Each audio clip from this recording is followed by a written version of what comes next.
Hey everybody, this is Shago, and I've only just noticed right now that my hypercam is showing on the right hand of the screen. Um, it's gone now. I actually didn't know that was there until I was able to move. I was like, why was I not moving? Anyway, the main gimmick of Get Death I Get 2 is the gravity, which will change. Usually after you go through one of these and through certain tubes. I tend to go. You actually can go left there and then go a different route. I personally choose right because, well, yeah, every Sonic game you always have to go right to beat the level. So, obvious logic. I'm trying to get this extra life here, but the platforms don't have anything to do with it. Also, the nice thing is to see the the explodey shooty things. If you scroll them off screen, they won't shoot at you. So that's a nice thing to know if you wanna if you're in one of those sort of similar paths.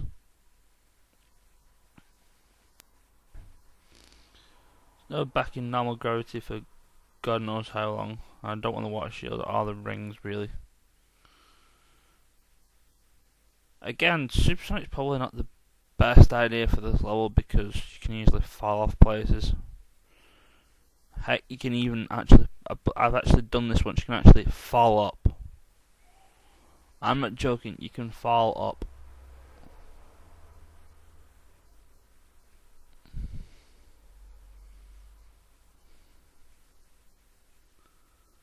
And cause your death on the top of the screen, which is pretty funny. Well, I didn't actually think it was funny the first time it happened to me, but yeah.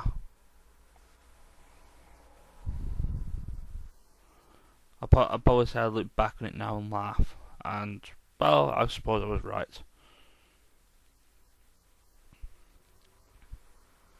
Another one of those transport things that takes me somewhere else.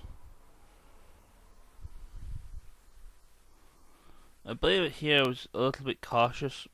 I was being cautious because I wanted to go up, thinking that I probably wouldn't need to make these go unbalanced for so much because I could use the lightning shield's double jump to get there. But I was also a little bit nervy about the projectile thingies that are shooting out nearby. And knowing my luck, I'd probably get hit by one as I was jumping over. That has happened more than once. It's usually meant to risk the seesaw thing, falling, breaking, falling down. Then there's the risk of me getting killed, which is no good.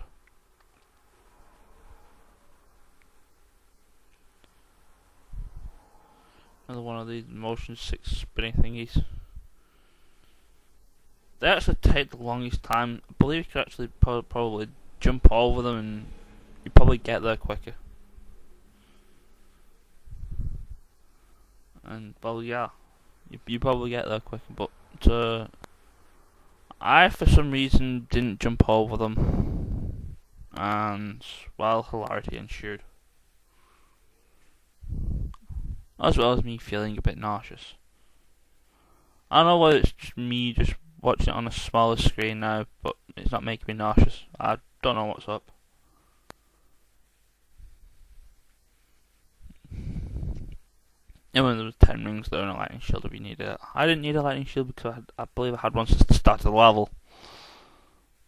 Which is always fun. I think round here is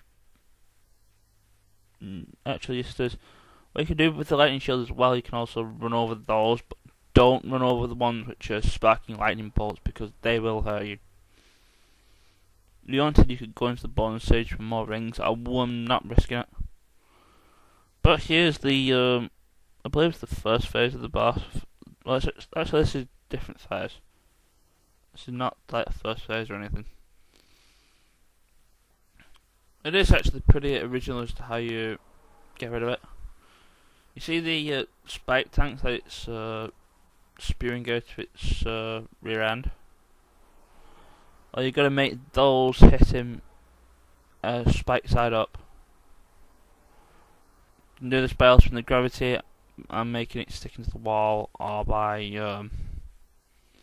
spin dashing into them, which will flip them upside down. Or you can make, when they're upside down, you can spin, and they're stuck in the wall, you can spin dash into them and they will flip right side up, depending on what your gravity is. I lost my shield there. I'm trying to be careful because I don't like the next boss that's coming up, and I would rather like to have leverage of actually having some rings. Because if you die to the boss that's coming up, then you have 0 rings going into it when you restart the level. It's a bit like hitting a checkpoint in one of the future 3D Sonic games, where you lose your points and your rings and stuff, and it's like, I'm not going to get an S rank now. Or an A rank, it depends on what game you're playing. Anyway, this is the proper boss. If you're playing to go for the bad ending, as in not getting Chaos Emeralds, this is actually the final boss. And if anybody could actually correct me if I'm wrong, but I believe you get the Sonic finale if you get the bad ending. Well, the first phase of this boss, pretty easy. Just spin dash into his fingers until they explode. Unlike the hand thing in Lava Reef, you can actually spin dash into these and not get punished for it.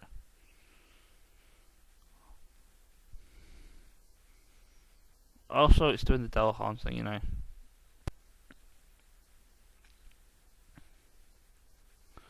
Now, for the second phase, try and stay as far to the right as possible. And if you're lucky enough to have one, bring a fire or a lightning shield with you. I have the power of the 7 Chaos Emeralds, so I'm just going to cheap him out. Basically, what you want to do, you want to hit him on the nose, but preferably while it's not spewing fire. And then hit the lens where the Chaos Emerald is, where the Master Emerald is, or the Master Emerald itself. And then jump over the laser. Usually with the probably with the lightning shield's better, because then you actually get a double jump. Then if you miss time and jump, then you get yourself a second jump.